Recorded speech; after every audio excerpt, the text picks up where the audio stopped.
আবারও কেঁপে উঠল ইসরায়েলের আকাশ, যেন কোনো দুঃস্বপ্নের পুনরাবৃত্তি। ইয়েমেনের হুথি বিদ্রোহীরা তাদের ভয়ঙ্কর হাইপারসনিক ক্ষেপণাস্ত্র দিয়ে ইসরায়েলের আকাশ প্রতিরক্ষা ব্যবস্থাকে চ্যালেঞ্জ জানালো।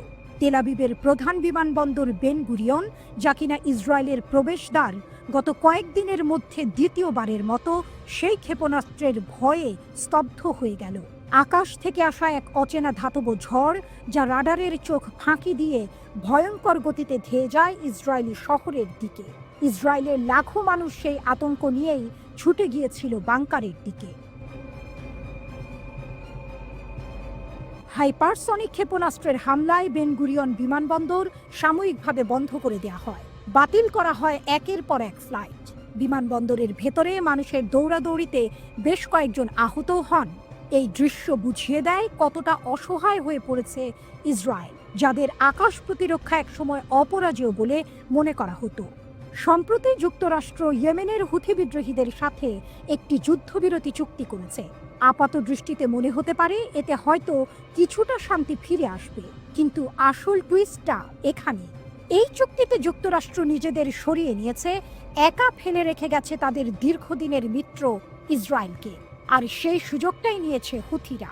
চুক্তি হওয়ার পর থেকে তারা ইসরায়েলের ওপর হামলা আরও জোরদার করেছে। তাদের ভয়ঙ্কর সব আক্রমণে এখন দিশেহারা নেতানিয়াহুর সরকার।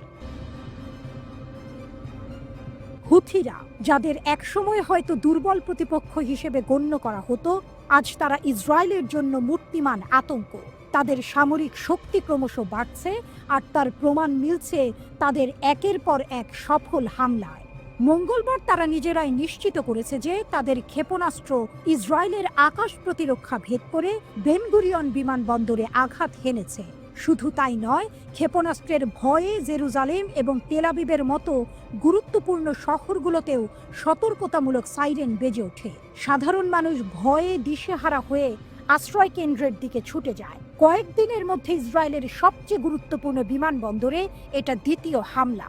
প্রথম হামলার ব্যাপক ক্ষয়ক্ষতির পর থেকেই অনেক বিদেশি বিমান সংস্থা ইসরায়েলে তাদের ফ্লাইট বাতিল করে দিয়েছে। প্রশ্ন হলো, কিভাবে হুথিরা ইসরায়েলের আকাশ প্রতিরক্ষার মতো শক্তিশালী বলয় ভেদ করে একের পর এক হামলা চালাচ্ছে? এটা কি ইসরায়েলের প্রতিরক্ষা ব্যবস্থার দুর্বলতা, নাকি হুথিদের অত্যাধুনিক অস্ত্রের অভাবনীয় ক্ষমতা? লোহিত সাগরে গত 1.5 মাসেরও বেশি সময় ধরে মোতায়েন ছিল যুক্তরাষ্ট্রের শক্তিশালী নৌবহর, যুদ্ধ জাহাজ এবং যুদ্ধ বিমান। তাদের কাজ ছিল হুথিদের দমন করা, কিন্তু ফল হয়েছে উল্টো। এই সময়ে হুথিদের হামলায় বেশ কয়েকটি ড্রোন ধ্বংস হয়েছে, এমনকি মার্কিন যুদ্ধ জাহাজগুলো মারাত্মক ক্ষতির শিকার হয়েছে। শেষ পর্যন্ত প্রায় $1 বিলিয়ন বেশি ক্ষতির পর মার্কিন প্রেসিডেন্ট ডোনাল্ড ট্রাম্প ইয়েমেনের এই গোষ্ঠীর ওপর হামলা বন্ধের ঘোষণা দেন। কিন্তু এই সিদ্ধান্ত ইসরায়েলকে আরও বিপজ্জনক পরিস্থিতিতে ফেলে দেয়। হুথিরা স্পষ্ট ভাষায় জানিয়েছে, লোহিত সাগরে তারা অন্য কোনো জাহাজে হামলা না করলেও ইসরায়েলের কোনো জলযান তাদের হাত থেকে রেহাই পাবে না। শুধু তাই নয়, তারা ইসরায়েল জুড়ে তাদের হামলা আরও বাড়ানোর হুমকি দিয়েছে। লোহিত সাগরে মোতায়েন করা মার্কিন ক্ষেপণাস্ত্র প্রতিরক্ষা ব্যবস্থা হয়তো আগে কিছু হামলা ঠেকাতে পারত, কিন্তু এখন সেই সুরক্ষা বলয় আর নেই। নেতানিয়াহুর দেশ সরাসরি হুথিদের ক্ষেপণাস্ত্রের নিশানায় পরিণত হয়েছে। গাজায় ইসরায়েলের দীর্ঘদিনের কার্যকলাপের বিরুদ্ধে গত 17 মাসে হুথিরা ইসরায়েলে 40টিরও বেশি ব্যালিস্টিক ক্ষেপণাস্ত্র হামলা চালিয়েছে। আর এখন যোগ হয়েছে হাইপারসনিক ক্ষেপণাস্ত্র এবং একের পর এক ড্রোন হামলা। হুথিদের এই ক্রমবর্ধমান শক্তি ইসরায়েলের জন্য এক গভীর উদ্বেগের কারণ হয়ে দাঁড়িয়েছে। তারা প্রমাণ করেছে, শুধু সংখ্যা বা আধুনিক অস্ত্র নয়, একটি সুসংগঠিত এবং দৃঢ় প্রতিজ্ঞ গোষ্ঠী যে কোনো শক্তিশালী প্রতিপক্ষের বিরুদ্ধেও রুখে দাঁড়াতে পারে। ইয়েমেনের হাইপারসনিক ঝড়, 24 ঘন্টায় তেল আবিব বিমানবন্দরে তৃতীয় আঘাত। তেল আবিবের আকাশে আতঙ্কের নতুন নাম ইয়েমেন। মাত্র 24 ঘন্টার ব্যবধানে তৃতীয়বারের মতো ইসরায়েলের ব্যস্ততম বিমানবন্দর বেন গুরিয়নকে কাঁপিয়ে দিল ইয়েমেনি বাহিনীর হাইপারসনিক ক্ষেপণাস্ত্র। এই হামলা শুধুই বিস্ফোরণ নয়, এ এক বার্তা, এ এক গর্জন, যা বলছে গাজায় ধ্বংসযজ্ঞ চালালে তেল আবিব নিঃশ্বাস নিতে পারবে না। বুধবার ইয়েমেনের সশস্ত্র বাহিনীর মুখপাত্র ব্রিগেডিয়ার জেনারেল ইয়াহিয়া সারি জানালেন, তারা বেন গুরিয়ন বিমানবন্দরে একটি হাইপারসনিক ব্যালিস্টিক ক্ষেপণাস্ত্র নিক্ষেপ করেছে। এর লক্ষ্য ছিল গাজায় ইসরায়েলের বর্বরতার বিরুদ্ধে প্রতিরোধ, যুদ্ধের মাঝে গাজাবাসীর পাশে দাঁড়ানোর অঙ্গীকার। ক্ষেপণাস্ত্র সফলভাবে লক্ষ্যবস্তুতে আঘাত করেছে বলেন সারি। এর ফল লক্ষ লক্ষ ইসরায়েলের ছোট ছোটি বাংকারে আশ্রয় এবং বিমান চলাচল সম্পূর্ণ বন্ধ প্রায় 1 ঘন্টা। 24 ঘন্টার মধ্যে 3 বার কাঁপল বেন গুরিয়ন বিমানবন্দর। ইয়েমেন থেমে নেই। মাত্র একদিনের ব্যবধানে এই বিমানবন্দরে এ নিয়ে তৃতীয় হামলা। ইসরায়েলের সামরিক বাহিনী এক বিবৃতিতে জানিয়েছে, তারা হামলার বিষয়টি নিশ্চিত করেছে এবং দাবি করেছে ক্ষেপণাস্ত্র প্রতিহত করা হয়েছে। কিন্তু প্রশ্ন রয়ে যায়, যদি প্রতিহতই হয় তবে কেন 1 ঘন্টা বন্ধ থাকলো বিমান চলাচল? কেন আতঙ্কে পুরো ইসরায়েল? হয়তো এর উত্তর লুকিয়ে আছে বাস্তবতার গভীরে এক গর্বিত জাতির হুঙ্কার। ইয়েমেনের বার্তা, আগ্রাসন থামাও নয়তো আগুনে পুড়বে রাজ্য। ইয়াহিয়া সারি আরও বলেন, গাজা উপত্যকার মানুষের ওপর চলমান গণহত্যা বন্ধ না হওয়া পর্যন্ত আমাদের অভিযান চলবে। এই প্রতিরোধ নিছক সামরিক নয়, এ এক আদর্শিক সংগ্রাম, এ এক জাতির সম্মান রক্ষার লড়াই। তিনি আহ্বান জানান, মুসলিম বিশ্বের সবাইকে এই বর্বরতা প্রত্যাখ্যান করুন, সম্মানের সাথে দাঁড়ান, নীরবতা মানে জুলুমে অংশগ্রহণ। 2023 সালের শেষ দিকে শুরু হয়েছিল ইয়েমেনের এই সামরিক অভিযান। ইসরায়েলের বর্বরতায় যখন গাজা ডুবে যায়, যখন 52,900 জন ফিলিস্তিনি নিহত হন, তখনই ইয়েমেন সিদ্ধান্ত নেয় আর নয় চুপ করে থাকা। তারা আঘাত হানে সামরিক ঘাঁটি, কৌশলগত স্থাপনা এবং এখন সরাসরি ইসরায়েলের হৃদয় বেন গুরিয়ন বিমানবন্দরকে করে তোলে লক্ষ্য। ইয়েমেন পরিষ্কার করে বলেছে, গাজায় আগ্রাসন থামাও নইলে আমরাও থামব না। এবার আঘাত শুধু সামরিক নয়, কৌশলগত। হাইপারসনিক ক্ষেপণাস্ত্র যার গতি এতই বেশি যে প্রতিরক্ষা ব্যবস্থা কার্যত অকার্যকর। যে বেন গুরিয়ন বিমানবন্দর একসময় ছিল ইসরায়েলের গর্ব, আজ তা রূপ নিয়েছে আতঙ্কের কেন্দ্রে। সেখানে আর ঘুম নেই, নেই নিশ্চিন্তে ওঠা নামা। এই মুহূর্তে মধ্যপ্রাচ্য বুঝে যাচ্ছে, যুদ্ধ মানেই আর ইসরায়েলের একতরফা আগ্রাসন নয়। এখন ইয়েমেন আছে, আছে গর্জন, আছে প্রতিরোধ। এই যুদ্ধ এখন হৃদয়ের, আদর্শের। আর সেই যুদ্ধে ইয়েমেন দিয়েছে স্পষ্ট বার্তা, তেল আবিব, গাজার কান্না তুমি উপেক্ষা করলে তোমার আকাশে আরও আগুন জ্বলবে।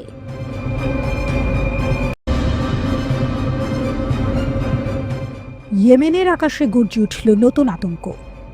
F-35 জন্য হুমকি। ইসরায়েলের দিকে তাক করে আছে ইয়েমেনি বিদ্রোহীরা।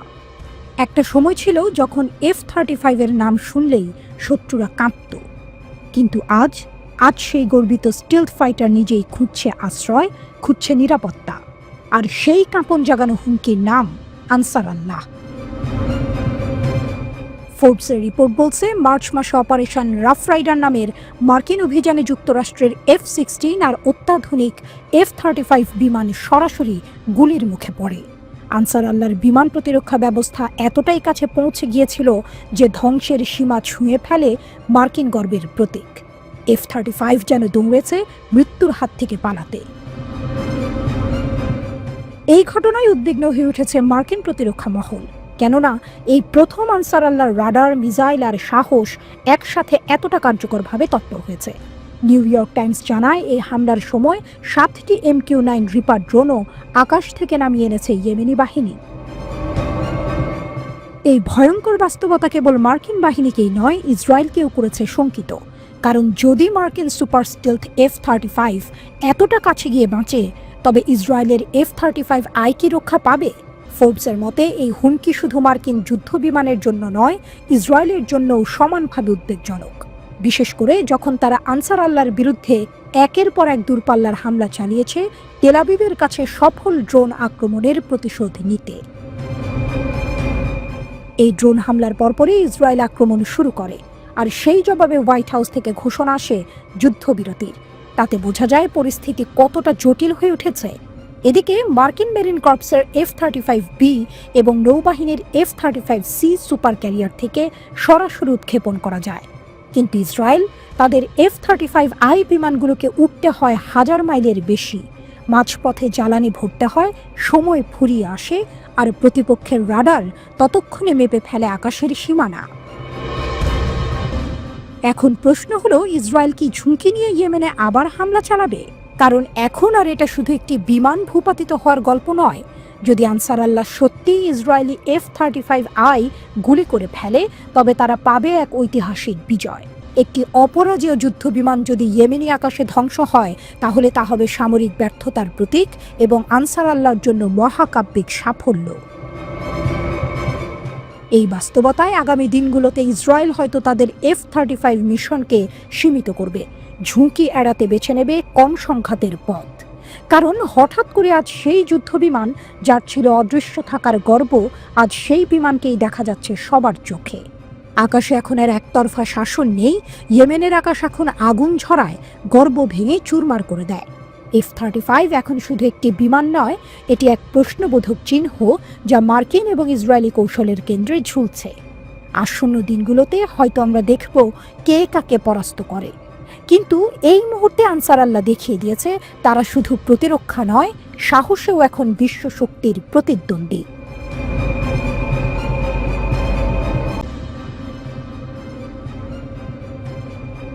ইসরায়েলের আকাশে ইয়েমেনের বাজ, আবারও ধরাশায়ী ইসরায়েলের আকাশ প্রতিরক্ষা ব্যবস্থা। ইয়েমেনের লড়াকু যোদ্ধাদের একটি মাত্র ব্যালিস্টিক মিসাইল সরাসরি আঘাত হানল তেল আবিবের প্রধান বিমানবন্দর বেন গুরিয়নের হৃৎপিণ্ডে। ইসরায়েলের আকাশকে দুর্ভেদ্য রাখতে তৈরি করা থার্ড এবং অ্যারো অত্যাধুনিক ক্ষেপণাস্ত্র ব্যবস্থাও এই হামলা রুখতে ব্যর্থ। মুহূর্তে স্তব্ধ হয়ে গেল বিমানবন্দরের কর্মব্যস্ততা, বন্ধ করে দেওয়া হলো সব ফ্লাইট ওঠানামা। হামলার পরপরই হুঙ্কার ছাড়লেন প্রতিরোধ যোদ্ধাদের মুখপাত্র ইয়াহিয়া সারি, বেন গুরিয়ন আর নিরাপদ নয়।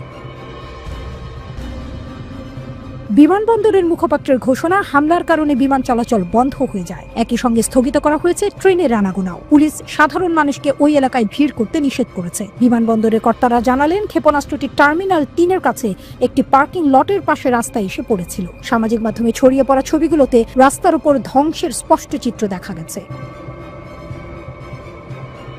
ইসরায়েলি সেনাবাহিনী অবশ্য ঘটনার তদন্ত করছে বলে জানিয়েছে। তবে সামাজিক যোগাযোগ মাধ্যমে ভাইরাল হওয়া একটি ভিডিওতে বিমানবন্দরের একটি যাত্রী টার্মিনাল থেকে ধোঁয়ার কুণ্ডলী উঠতে দেখা গেছে। প্রত্যক্ষদর্শীরা জানিয়েছেন, সাইরেনের তীক্ষ্ণ আওয়াজ শুনে যাত্রীরা দিক জ্ঞানশূন্য হয়ে নিরাপদ আশ্রয়ের দিকে ছুটছিলেন। ইসরায়েলের জরুরি পরিষেবা জানিয়েছে, এই হামলায় অন্তত 7 জন আহত হয়েছেন, যাদের হাসপাতালে ভর্তি করা হয়েছে। আতঙ্কিত আরও 2 জনকে ঘটনাস্থলেই প্রাথমিক চিকিৎসা দেওয়া হয়েছে।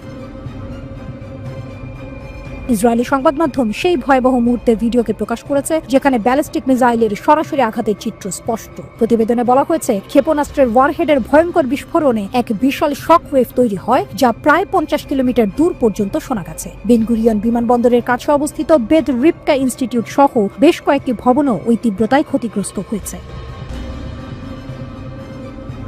ইয়েমেনের ইরান সমর্থিত প্রতিরোধ যোদ্ধারা এর আগেও বেশ কয়েকবার ইসরায়েলের দিকে ব্যালিস্টিক মিসাইল ছুঁড়েছে। তবে এই প্রথম দেশটির প্রধান আন্তর্জাতিক বিমানবন্দরের এত কাছে আঘাত হানতে সক্ষম হলো তারা। প্রতিরোধ গোষ্ঠীর মুখপাত্র ইয়াহিয়া সারি টেলিভিশনে দেয়া এক বিবৃতিতে দাবি করেছেন, তারা অত্যাধুনিক হাইপারসনিক ব্যালিস্টিক মিসাইল ব্যবহার করে ইসরায়েলের গুরুত্বপূর্ণ সামরিক বিমান ঘাঁটিতে সফল হামলা চালিয়েছে। তাদের দাবি, আমেরিকা ও ইসরায়েলের আকাশ প্রতিরক্ষা ব্যবস্থা এই হামলা ঠেকাতে পুরোপুরি ব্যর্থ হয়েছে। এই অভিযান গাজার নিপীড়িত ফিলিস্তিনি জনগণ এবং তাদের লড়াই করা ভাই বোনদের প্রতি তাদের সমর্থনের স্পষ্ট বার্তা। মুখপাত্র আরো বলেন, ইয়েমেন আমেরিকান আগ্রাসনের মুখেও শক্ত ও অবিচল থাকবে। গাজায় হামলা বন্ধ না হওয়া এবং অবরোধ তুলে না নেওয়া পর্যন্ত তারা ফিলিস্তিনিদের পাশে থাকবেন। তবে এখানেই শেষ নয়, আরো ভয়ঙ্কর খবর অপেক্ষা করছে। গাজায় নিজেদের নৃশংস হামলা আরো বাড়াতে রিজার্ভ সেনা মোতায়েনের প্রস্তুতি নিচ্ছে ইসরায়েল। শনিবার ইসরায়েলি মিডিয়ার খবর অনুযায়ী ইতিমধ্যেই হাজার হাজার রিজার্ভ সেনাকে ডেকে পাঠানো হয়েছে। এই পদক্ষেপ গাজায় আরো বড় আকারের এবং রক্তক্ষয়ী সামরিক অভিযানের সুস্পষ্ট ইঙ্গিত দিচ্ছে। ইসরায়েলি প্রতিরক্ষা বাহিনী IDF জানিয়েছে, আগামী কয়েকদিনের মধ্যেই বিপুল সংখ্যক রিজার্ভ সেনাকে সক্রিয় বাহিনীতে অন্তর্ভুক্ত করা হবে। এই সেনাদের সরাসরি গাজায় মোতায়েন করা হতে পারে, অথবা লেবানন, পশ্চিম তীর ও সিরিয়ার মতো অন্য সীমান্তগুলোতেও পাঠানো হতে পারে, যাতে নিয়মিত সেনাদের গাজা আক্রমণে আরও বেশি মনোযোগ দিতে পারে।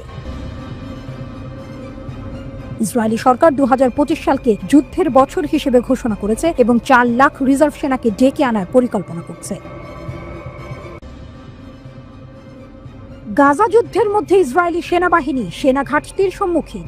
বর্তমানে তাদের 10,000 সৈন্যের অভাব রয়েছে, যার মধ্যে 7,000 সৈন্য যুদ্ধ ইউনিটে রয়েছে। এ কারণে যুদ্ধের ক্ষয়ক্ষতি বাড়ার সাথে সাথে সেনাবাহিনীর কাজের মেয়াদও বাড়ানো হয়েছে এবং রিজার্ভের সংখ্যা কমেছে। ইসরায়েলি সেনাবাহিনী স্বীকার করেছে তাদের জনবল সংকট গভীরে হয়েছে এবং এ কারণে তারা 10,000 সৈন্যের অভাব অনুভব করছে। চলমান যুদ্ধ এবং হারেদিনদের মধ্যে নিয়োগের সমস্যা ইসরায়েলি সেনাবাহিনীতে বড় প্রভাব ফেলেছে। এই পরিস্থিতিতে সেনাবাহিনী বাধ্যতামূলক সামরিক পরিষেবার মেয়াদ 4 মাস বাড়িয়েছে। সংবাদপত্র ইয়েদিয়ত জানিয়েছে এই বৃদ্ধি আনুষ্ঠানিকভাবে রিজার্ভ পরিষেবা হিসেবে শ্রেণীবদ্ধ করা হয়েছে, যাতে সৈন্যরা তাদের 3 বছরের সামরিক দায়িত্ব সম্পন্ন করতে পারেন। ইসরায়েলে এই বাড়ানো পরিষেবাটি কয়েক মাসের তীব্র যুদ্ধ এবং অনেক হতাহতের পর সেনাবাহিনীর শক্তি বজায় রাখার জন্য একটি অস্থায়ী সমাধান হিসেবে দেখা হচ্ছে। এই বাড়ানো মেয়াদ ইসরায়েলি সেনাবাহিনীর রিজার্ভ বাহিনীর ওপর চাপ কমাতেও সাহায্য করে, যাদের অনেকেই দীর্ঘ সময় ধরে মোতায়েন হয়েছেন, ফলে আর্থিক চাপ সৃষ্টি হচ্ছে। সেনাবাহিনী অতিরিক্তভাবে সৈন্যদের ঐতিহ্যবাহী ছুটি স্থগিত করেছে, যার ফলে তারা তাদের পূর্ণ মেয়াদ কোনো বাধা ছাড়া পালন করতে হবে। হারেদিম এবং ডানপন্থী বিরোধী দল নিয়োগের ক্ষেত্রে সমস্যা সৃষ্টি করছে। বিশেষত হারেদিমদের মধ্যে নিয়োগের সমস্যা একটি গুরুত্বপূর্ণ বিষয় হয়ে দাঁড়িয়েছে। পূর্ববর্তী সরকার বাধ্যতামূলক চাকরির মেয়াদ 2 বছর 8 মাস থেকে 3 বছর বাড়ানোর আইন প্রণয়নের চেষ্টা করেছিল, কিন্তু চরম ডানপন্থী দলগুলো এর বিরোধিতা করে, যারা তাদের নির্বাচনী এলাকার জন্য সামরিক চাকরির ছাড় চেয়েছিল। এই সৈন্যদের ঘাটতি ইসরায়েলের বসতি স্থাপনকারীদের মধ্যে সামরিক বাধ্যবাধকতা নিয়ে বিভাজনকে সামনে এনেছে। গাজা যুদ্ধের সময়ে ইসরায়েলি সেনাবাহিনীর ক্ষয়ক্ষতি আরও বৃদ্ধি পেয়েছে, কারণ যুদ্ধের পুনরায় শুরুর পর থেকে মানবীয় ক্ষতির পরিমাণ বেড়েছে। ফিলিস্তিনি প্রতিরোধ বাহিনী দখলকৃত ফিলিস্তিনি অঞ্চলের গভীরে বিশেষ অভিযান চালানোর পাশাপাশি অতর্কিত হামলা এবং অভিযান পরিচালনা করে অনেক ইসরায়েলি সৈন্যকে হতাহত করেছে। যুদ্ধ যত এগিয়ে যাচ্ছে, ইসরায়েলি নেতৃত্ব ক্রমবর্ধমান চাপের মুখোমুখি হচ্ছে এবং গাজায় সামরিক অভিযান চালিয়ে যাওয়ার ক্ষেত্রে আরও চ্যালেঞ্জের মুখোমুখি হচ্ছে। ইসরায়েলের বিরোধী দলের প্রধান ইয়ার লাপিদ হারেদি বা অর্থোডক্স সম্প্রদায়ের ইসরায়েলি সেনাবাহিনীতে কাজ না করার সমালোচনা করে বলেছেন, শাসক গোষ্ঠীর মন্ত্রিসভা এই সম্প্রদায়ের ইচ্ছার প্রতি সমর্থন করে রিজার্ভ সৈন্যদের বোঝা আরও ভারী করছে। সাবেক ইসরায়েলি প্রধানমন্ত্রী নাফতালি বেনেটও সরকারের সেনাবাহিনীতে কর্মীদের তীব্র ঘাটতির কথা স্বীকার করেছেন। বেনেট বলেন, এমন সময় কখনো আসেনি যখন ইসরায়েলি শাসন ব্যবস্থার এত পরিমাণ সামরিক বাহিনীর প্রয়োজন হয়েছিল। নাফতালির মতে ইসরায়েলি সেনাবাহিনীতে বর্তমানে 20,000 সৈন্যের অভাব রয়েছে। ইসরায়েলি সংবাদ মাধ্যমের রিপোর্ট অনুযায়ী ইসরায়েলি সামরিক বাহিনী গত কয়েক মাসে নিয়মিত সৈন্য সংকটে ভুগছে। আলট্রা অর্থোডক্স ইহুদিদের সেনাবাহিনীতে না নেওয়া এবং রিজার্ভ সৈন্যদের 30 থেকে 40% ছুটি নেওয়ার কারণে এই সংকট আরও বেড়েছে। দীর্ঘদিন ধরে চলমান যুদ্ধে সৈন্যরাও ক্লান্ত হয়ে পড়েছে।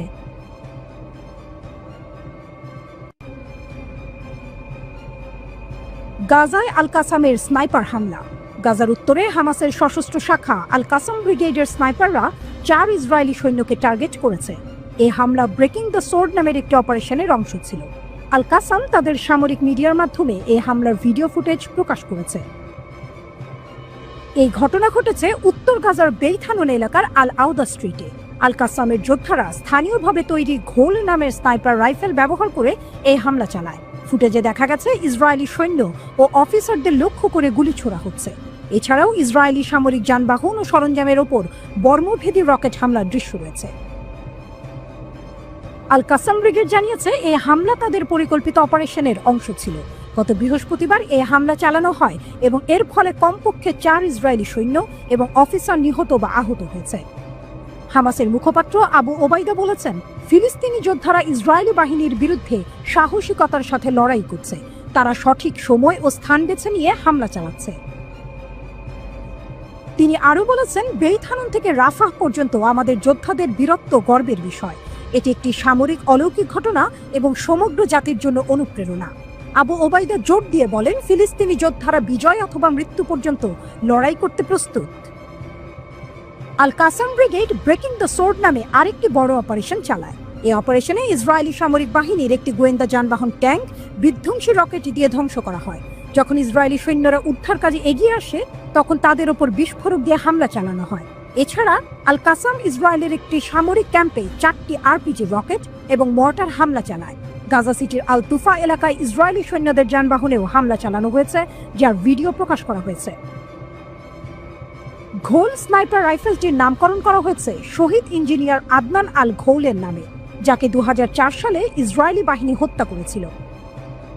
ঘোল রাইফেলের ইতিহাস। এই রাইফেল প্রথম ব্যবহার শুরু হয় 2014 সালে, যখন ইসরায়েল গাজা উপত্যকায় আক্রমণ চালিয়েছিল কিন্তু ব্যর্থ হয়। এই অস্ত্রটি ফিলিস্তিনি প্রতিরোধের অস্ত্র উৎপাদন ক্ষমতার একটি বড় অগ্রগতি হিসেবে দেখা হয়। 2014 সালে আমেরিকার দ্য ওয়াশিংটন পোস্ট একটি প্রতিবেদন প্রকাশ করে। তাদের দাবি ছিল ফিলিস্তিনিরা এই ধরনের অত্যাধুনিক রাইফেল তৈরি করার জ্ঞান বা দক্ষতা রাখে না। ডব্লিউপি বলেছিল যে ঘোল আসলে অস্ট্রিয়ার তৈরি স্টিয়ার HS-50 স্নাইপার রাইফেল, যা বাইরে থেকে কেনা হয়েছে। যদিও ঘোল রাইফেলটি স্টিয়ার HS-50 এর মতো দেখতে, কিন্তু আল কাসাম স্পষ্ট বলেছে যে এটি তাদের নিজস্ব তৈরি। ডব্লিউপি বা অন্য কোনো পশ্চিমা মিডিয়া এই রাইফেলটি যে ফিলিস্তিনিরা তৈরি করেনি তার কোনো শক্ত প্রমাণ দিতে পারেনি। বিশেষজ্ঞ চার্লস লিস্টার ডব্লিউপিকে বলেছিলেন, হামাসের দাবি মিথ্যা, এটি নিশ্চিতভাবে স্টিয়ার HS-50 রাইফেল। পশ্চিমা বিশ্লেষকরা দাবি করেছিলেন যে হামাস সম্ভবত কালোবাজার থেকে এই রাইফেল কিনেছে ফিলিস্তিনিদের প্রযুক্তিগত সক্ষমতাকে ছোট করে দেখানোর জন্য। কিন্তু আল কাসাম জোর দিয়ে বলেছে যে ঘোল রাইফেল সম্পূর্ণভাবে গাজায় স্থানীয়ভাবে তৈরি করা হয়েছে। এটি ফিলিস্তিনি প্রতিরোধের প্রযুক্তিগত উন্নয়নের একটি বড় উদাহরণ। পশ্চিমা মিডিয়ার দাবি সত্ত্বেও আল কাসামের এই সাফল্য তাদের অস্ত্র উৎপাদন ক্ষমতার প্রমাণ দেয়। 7 অক্টোবর 2023 থেকে এখন পর্যন্ত ইসরায়েলি বাহিনীর 849 জন সৈন্য নিহত হয়েছে। এর মধ্যে 412 জন সৈন্য গাজা ইসরায়েলের স্থল অভিযানের সময় মারা গেছে। হামাস বলছে তারা শক্তিশালী ইসরায়েলি বাহিনীর বিরুদ্ধে লড়াই চালিয়ে যাবে।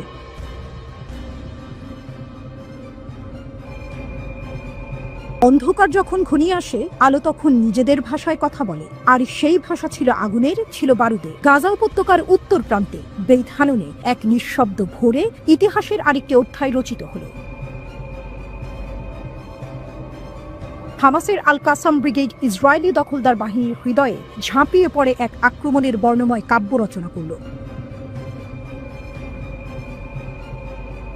হঠাৎ করে বাতাস ভারী হয়ে উঠেছিল। ব্রেকিং দ্য সর্ড নামে এক অভিযানে আল কাসাম যোদ্ধারা পূর্ব বেইত হানুনে আঘাত হানে, যেন যুদ্ধক্ষেত্রে বাজ পড়েছে। একের পর এক বিস্ফোরণে কেঁপে ওঠে ভূমি।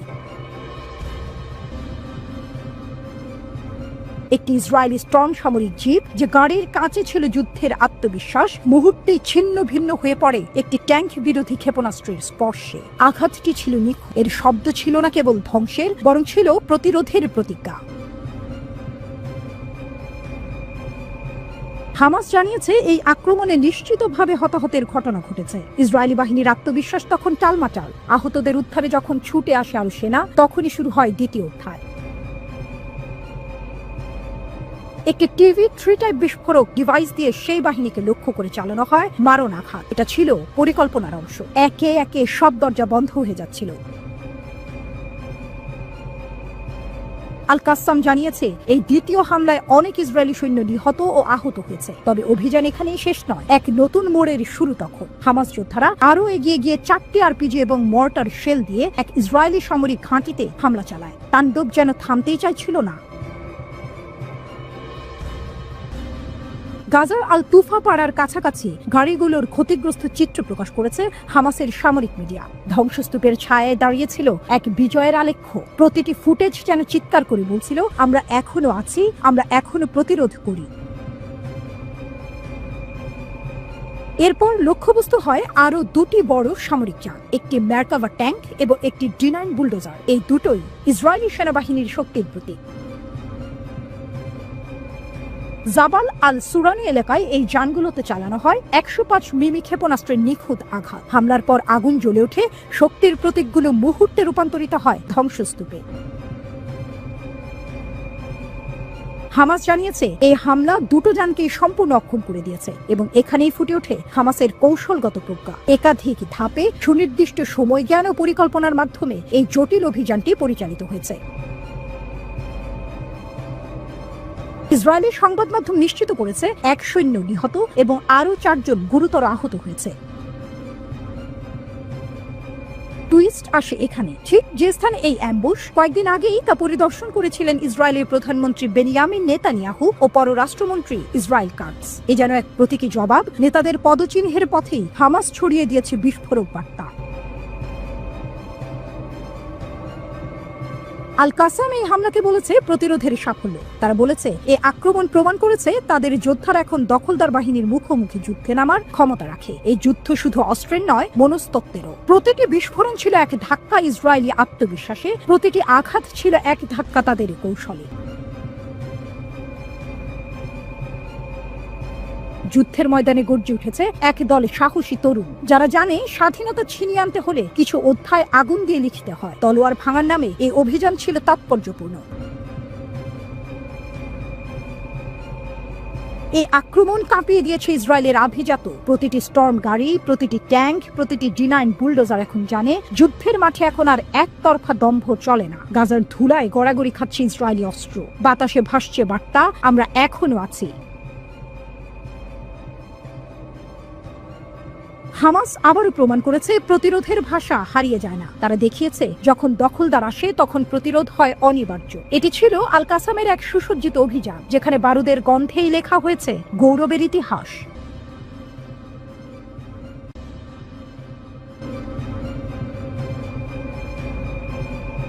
বিদ্রোহের বিস্ফোরণ। গাজা যুদ্ধের বিরোধিতা করেছে IDF এলিট স্পাই ইউনিট। ইসরায়েলের এলিট গোয়েন্দা ইউনিট 8200 এর রিজার্ভ সদস্যরা গাজা যুদ্ধের কৌশল পরিবর্তনের জন্য বাড়তে থাকা আহ্বানে যোগ দিয়েছে।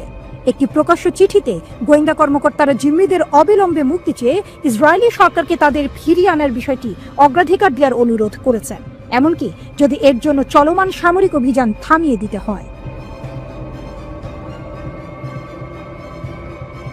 চিঠিটি ইসরায়েলের রিজার্ভ বাহিনীর মধ্যে বাড়তে থাকা অসন্তোষের প্রতিফলন ঘটায়, বিশেষ করে এলিট ইউনিট 8200 এর বর্তমান এবং সাবেক সদস্যদের মধ্যে, যারা IDF এ তাদের প্রযুক্তিগত এবং গোয়েন্দা দক্ষতার জন্য পরিচিত।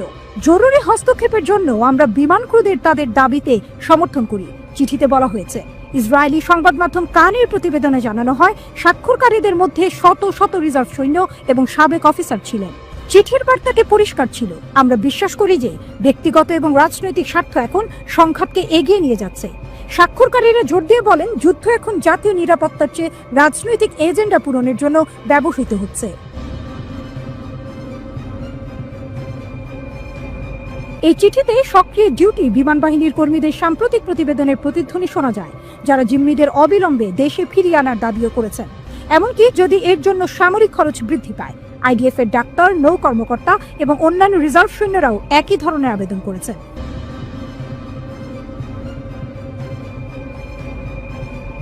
এই চিঠিগুলি যুদ্ধের কৌশলগত দিক এবং নৈতিক প্রভাব নিয়ে ব্যাপক জনসাধারণের বিতর্ক সৃষ্টি করেছে, কারণ ইসরায়েলের সরকার এখনো ক্রমবর্ধমান অভ্যন্তরীণ প্রতিরোধের প্রতি আনুষ্ঠানিকভাবে সাড়া দেয়নি। ইসরায়েলের একটি অপেক্ষাকৃত ছোট স্থায়ী সামরিক বাহিনী রয়েছে, তবে একটি বৃহত্তর রিজার্ভ কর্পস রয়েছে, যার উপর তারা দীর্ঘস্থায়ী সংঘাতের সময় নির্ভর করে। রিজার্ভের মধ্যে ক্রমবর্ধমান প্রতিবাদ আন্দোলন গাজায় একটি বর্ধিত অভিযান পরিচালনা করার জন্য ইসরায়েলি সেনাবাহিনীর ক্ষমতাকে প্রভাবিত করতে পারে। সাম্প্রতিক জরিপে দেখা গেছে যে প্রায় 70% ইসরায়েলি জনসাধারণ অবশিষ্ট জিম্মিদের মুক্ত করার জন্য যুদ্ধের সমাপ্তি সমর্থন করে।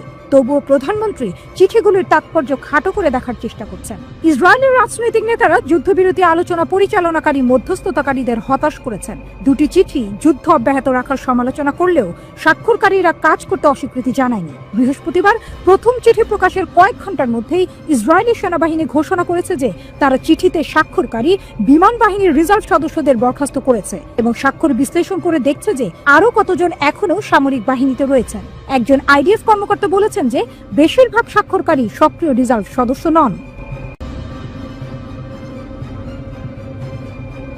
একটা সময় ছিল যখন তুরস্কের অস্ত্র শস্ত্র বলতে বোঝাতো আমেরিকা আর ইউরোপের দয়া, কিন্তু এখন তুরস্কই হয়ে উঠেছে সামরিক শিল্পের এক মহাশক্তি, একটি দেশ যা নিজের হাতে নিজের ভাগ্য লিখছে। মাত্র এক দশক আগে যারা ছিল অস্ত্র আমদানিকারক, তারা এখন ড্রোন, ট্যাঙ্ক, ক্ষেপণাস্ত্রের রপ্তানিতে বিশ্বকে চমকে দিচ্ছে। 2024 সালে তুরস্কের অস্ত্র রপ্তানি $710 কোটি। এই সংখ্যাটি শুধু একটি রেকর্ড নয়, এটি একটি রাষ্ট্রের অসম্ভবকে সম্ভব করে তোলার মহাকাব্য। এক দশক আগে যারা মার্কিন ইউরোপীয় অস্ত্রের গলগ্রহ ছিল, আজ তারাই বিশ্বের 178টি দেশে বিক্রি করছে ড্রোন, ট্যাঙ্ক, ক্ষেপণাস্ত্র। কিভাবে একটি দেশ ড্রোন সুপার পাওয়ার হয়ে উঠল? কি সেই মন্ত্র যা তুরস্ককে দিয়েছে ন্যাটোর ভেতরে থেকেও পশ্চিমাকে চ্যালেঞ্জ করার সাহস? আল জাজিরার বিশেষ প্রতিবেদনে রক্ত, ইস্পাত ও কূটনীতির মিশেলে তুরস্কের অস্ত্র বিপ্লব। অস্ত্র বাণিজ্যের গেম চেঞ্জার মেড ইন তুর্কি। আমরা আর কারো মুখাপেক্ষী নই। তুর্কি প্রেসিডেন্ট এরদোয়ানের এই ঘোষণা যেন পুরো বিশ্বকে চমকে দেওয়ার জন্য। 1974 সালে সাইপ্রাসে হস্তক্ষেপের পর যুক্তরাষ্ট্রের অস্ত্র নিষেধাজ্ঞা, 1990-এ জার্মানির শর্তযুক্ত ট্যাঙ্ক বিক্রি, 2020-এ S-400 কিনে আমেরিকার রাগ, এসবই তুরস্ককে শিখিয়েছে স্বনির্ভরতাই শেষ হাতিয়ার। 2000 থেকে 2024 স্থানীয় প্রতিরক্ষা শিল্পের বিনিয়োগ বেড়েছে 12 গুণ। 3000+ কোম্পানি, ড্রোন থেকে নিউক্লিয়ার টেকনোলজি পর্যন্ত প্রতিদিন তৈরি হচ্ছে যুদ্ধের নতুন ভাষা। 80% স্বনির্ভরতা। আজ তুরস্কের সামরিক চাহিদার 80% মেটায় দেশীয় উৎপাদন। 2023 সালে তুর্কি ড্রোন আকিনজি ইউক্রেনে রাশিয়ার S-400 মিসাইল সিস্টেম ধ্বংস করে ইতিহাস লিখেছে। পেন্টাগন পর্যন্ত স্বীকার করেছে তুরস্কের প্রযুক্তি ভূরাজনীতির নিয়ম বদলে দিচ্ছে। ড্রোন সাম্রাজ্য। আকাশযানের দখলে বাইরাক্তার TB2 এই একটি নামই তুরস্ককে এনে দিয়েছে বিশ্বের 60% ড্রোন বাজার। ইউক্রেন রাশিয়া যুদ্ধে এই ড্রোনের সাফল্য দেখে ন্যাটো সদস্য পোল্যান্ড পর্যন্ত কিনেছে 24টি ইউনিট, কিন্তু TB2 তো শুরুই কেবল। আকিনজি বিশ্বের প্রথম সশস্ত্র ড্রোন জেট, যা F-16 চেয়ে সস্তা কিন্তু সমান ক্ষমতাশালী। কিজিলালমা স্টেলথ টেকনোলজি সমৃদ্ধ, পঞ্চম প্রজন্মের যুদ্ধ বিমানের সমকক্ষ রাশিয়ার Su-57-কে চ্যালেঞ্জ করার লক্ষ্য। আলপাগো AI চালিত কামিকাজে ড্রোন, যা শত্রুর রাডার ফাঁকি দিয়ে ধ্বংসযজ্ঞ চালায়। ডেটা শক। 2022 থেকে 2024 পর্যন্ত তুরস্ক 31টি দেশে 500+ ড্রোন বিক্রি করেছে। এর মধ্যে UAE এর সাথে $3 বিলিয়ন ডিল, সৌদি আরবের সাথে $1.5 বিলিয়ন চুক্তি। মরণাস্ত্রের খেলা। জমিন থেকে সমুদ্র পর্যন্ত আলতাই ট্যাঙ্ক। জার্মানির লেপার্ড 2-কে টক্কর দিতেই তৈরি এই যন্ত্রমানবের গোলা বর্ষণ ক্ষমতা 4 কিলোমিটার। পাকিস্তান ইতোমধ্যে কিনেছে 100টি ইউনিট। TCG আনাদোলু বিশ্বের প্রথম ড্রোন ক্যারিয়ার জাহাজ। এটি শুধু যুদ্ধ জাহাজ নয়, উভচর আক্রমণের মোবাইল কমান্ড সেন্টার। ভূ রাজনৈতিক ঝড়। তুরস্কের অস্ত্র এখন আফ্রিকার গেরিলা যোদ্ধা থেকে ইউক্রেনের সেনাবাহিনী, সবার হাতে। কিন্তু এরদোয়ানের এই শক্তি কি ন্যাটো জোটে ফাটল ধরাচ্ছে? ইউরোপের অনেক দেশ এখন তুরস্কের ড্রোন কিনে রাশিয়াকে রুখতে চাইছে। অর্থনীতি বনাম কূটনীতি। রপ্তানির পেছনের খেলা। তুরস্কের অস্ত্র বিক্রি শুধু ব্যবসা নয়, এটি ভূ রাজনীতির হাতিয়ার। পাকিস্তান তুরস্ক জোট, যে F-17 থান্ডার যুদ্ধ বিমানের যৌথ উৎপাদন। চীনকে বাইপাস করে এশিয়ায় তুরস্কের প্রবেশ। কাতার তুরস্ক মিলিটারি অ্যালায়েন্স। দোহা কিনেছে অত্যাধুনিক ড্রোন, বিনিময়ে তুরস্ক পেয়েছে কাতারের $10 বিলিয়ন বিনিয়োগ। গ্রিস বনাম তুরস্ক। এজিয়ান সাগরে গ্রিসের বিরুদ্ধে সাইপ্রাসকে অস্ত্র বিক্রি, এটি শুধু লাভের প্রতীক নয়, প্রতিপক্ষকে চাপে রাখার কৌশল। 2028 সালের মিশন $1000 কোটি। তুরস্কের লক্ষ্য শুধু বাজার দখল নয়, প্রযুক্তিতে বিশ্ব নেতৃত্ব। TF কান যুদ্ধ বিমান, পঞ্চম প্রজন্মের স্টেলথ ফাইটার জেট, যা F-35 এর বিকল্প। আল্টগান হাইপারসনিক মিসাইল, ম্যাক 10 গতিতে আঘাত হানার ক্ষমতা। মিলজাম প্রজেক্ট, 2027 নাগাদ 10টি সাবমেরিন বানানোর পরিকল্পনা, যা ভূমধ্যসাগরে তুরস্কের আধিপত্য বাড়াবে। তুরস্কের উত্থান পশ্চিমা অস্ত্র শিল্পের জন্য হুমকি। তারা প্রমাণ করেছে স্বল্প খরচে হাইটেক অস্ত্র বানানো সম্ভব। এরদোয়ানের নব্য উসমানীয় স্বপ্ন বাস্তবায়নের হাতিয়ার এই অস্ত্র শিল্প। তুরস্কের এই অস্ত্র বিপ্লব শুধু অর্থনীতির গল্প নয়, এটি একটি রাষ্ট্রের আত্মপ্রতিষ্ঠার লড়াই। ড্রোনের পাখায় ভর করে ইস্তাম্বুল থেকে আঙ্কারা পর্যন্ত ছড়িয়ে পড়া এই সামরিক শক্তি এখন ন্যাটোর ভেতর থেকেই তৈরি করছে প্যারালাল পাওয়ার।